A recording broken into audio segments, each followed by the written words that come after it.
Julio, muchas gracias, amigos del auditorio. Estamos listos en esta mañana para platicar con la doctora Marina Hernández. Ella nos visita del Hospital de Salud Mental de Tijuana. ¿Cómo estás, doctora? Bienvenida. Muchas gracias. Hoy vamos a platicar de las nuevas adicciones, pero bueno, hablar de adicciones entiende uno casi de inmediato que pues todo aquello que nos cause un placer puede eventualmente convertirse en una adicción, ¿no? Eventualmente, sí. ¿Cuáles son estas nuevas adicciones a las que tú te refieres? Bueno, primero sería importante definir qué sería una adicción, ¿no? Muchas veces las personas no saben qué es una adicción. En general, una adicción es caracterizada por esta conducta desadaptativa que lleva al ser humano a tener cierta disfuncionalidad a muchos niveles, a nivel familiar, a nivel social, laboral, escolar. Obviamente de ahí derivan muchísimas adicciones, ¿no? Estamos hablando de adicciones a sustancias, adicciones a algunas conductas, como pueden ser la ludopatía, como puede ser ahora ya la cantidad de tiempo que puede pasar una persona en sobre todo Facebook y todo lo que tiene que ver con la tecnología. Bueno, esto está claro. Normalmente podemos asociar a las adicciones con algo negativo. Pero yo te podría decir que la lectura, por ejemplo, es algo muy recomendable, algo de que nos aquejamos los mexicanos que hacemos poco, pero también hay quienes podrían caer en esta adicción a la lectura. ¿En qué momento una actividad placentera y que practicamos con frecuencia se convierte en una adicción y cuando es simple y sencillamente una afición? Creo que es una pregunta muy buena y por eso iniciaba con esta definición de lo que es una adicción, porque en general pues sabemos que el ser humano siempre está buscando, obviamente, tener alguna actividad o conductas que sean placenteras para él. Obviamente la lectura, por ejemplo, el ejercicio también es una de ellas que nos causa placer. Y esa línea que divide entre una conducta, por decirlo así, normal a una adicción, justamente tiene que ver con la desadaptación que puede sufrir el ser humano. Cuando una persona, por el tiempo que utiliza para realizar esa actividad o consumir una sustancia, lo lleva a disfuncionar en todas las áreas, pues ahí ya estamos hablando de un problema adictivo. ¿Podríamos entonces decir, si vale la comparación, que sería como el bebedor, el alcohólico y el bebedor que aunque sea consuetudiniano, si controla su bebida no es alcohólico?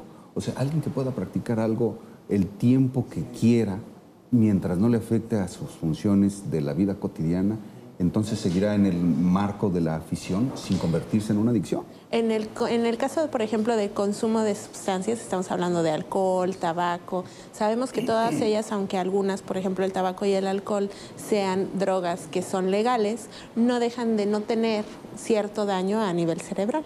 Entonces, a lo mejor no es una adicción, pero sí es un consumo perjudicial. Diferente, por ejemplo, cuando hablamos acerca de actividades como es el ejercicio. El ejercicio también puede ser algo muy saludable, que aparentemente nos trae muchos beneficios, pero cuando la línea se rompe y dedicamos, por ejemplo, más de 5 o 6 horas para realizar una actividad y dejamos de hacer otras cosas, como ir a trabajar, como a lo mejor relacionarnos con otras personas, etcétera. Tiene mucho que ver el tiempo que se dedica a la actividad y el que la persona deje de hacer otras actividades que lo llevan a ser pues pleno. Aquí quisiera ser muy claro en esto, doctora, porque para que la línea quede bien marcada, el tiempo no estará estrictamente determinado por el número de horas, porque hay quienes pueden dedicarle 4 horas y hay quienes pueden dedicarle media hora, pero esa media hora le está haciendo quedar mal con sus otras actividades. Entonces ya aquí entraríamos en esa problemática. Sí. Cuando uno toma la decisión de hacer una cosa que le place versus cumplir con ciertas obligaciones y compromisos es cuando tenemos un problema. Así es. Como bien dices, pues no es tanto el tiempo, sino qué es lo que dejas de hacer por hacer esa actividad. Como por ejemplo en el consumo de sustancias, hay gente que por conseguir la sustancia puede dejar de ir a trabajar y a lo mejor dice, pues solamente consumí cierta cantidad, no fue tanta la cantidad, pero sí dejó de hacer otras cosas que lo pueden llevar a disfuncionar o a tener problemas incluso legales. Oh, sí, por supuesto, y nos pasa también en otras actividades que podrían tener un carácter muy loable, como los deportes, ¿no? Hay quienes dejan de ir a trabajar o dejan de estar con la familia o de cumplir con otras obligaciones por no perderse ir al partido, ¿no? Por no dejar de jugar. Qué interesante. Doctora, ¿hay alguna predisposición en la estructura del cerebro de las personas que hace más propensas a ciertos individuos a caer en este tipo de adicciones?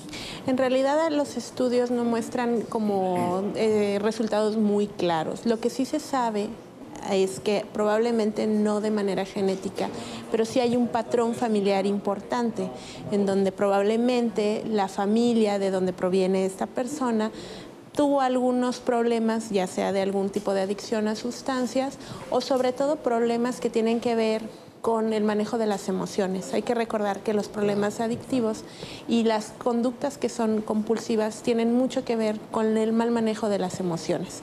Entonces ahí sí encontramos patrones familiares. Mira, qué interesante, doctora. Pues este es un muy buen tema y yo quisiera hacer la invitación extensiva a todo nuestro auditorio, público, radioescucha y televidente, que en un momento dado, si tiene más dudas al respecto, porque estoy seguro que en este renglón hay muchas personas que nos sentimos identificadas, pueden ustedes comunicarse directamente con nuestros amigos del Hospital de Salud Mental de Tijuana. ¿A dónde sería, doctor? Al teléfono 607-9090 con 10 líneas.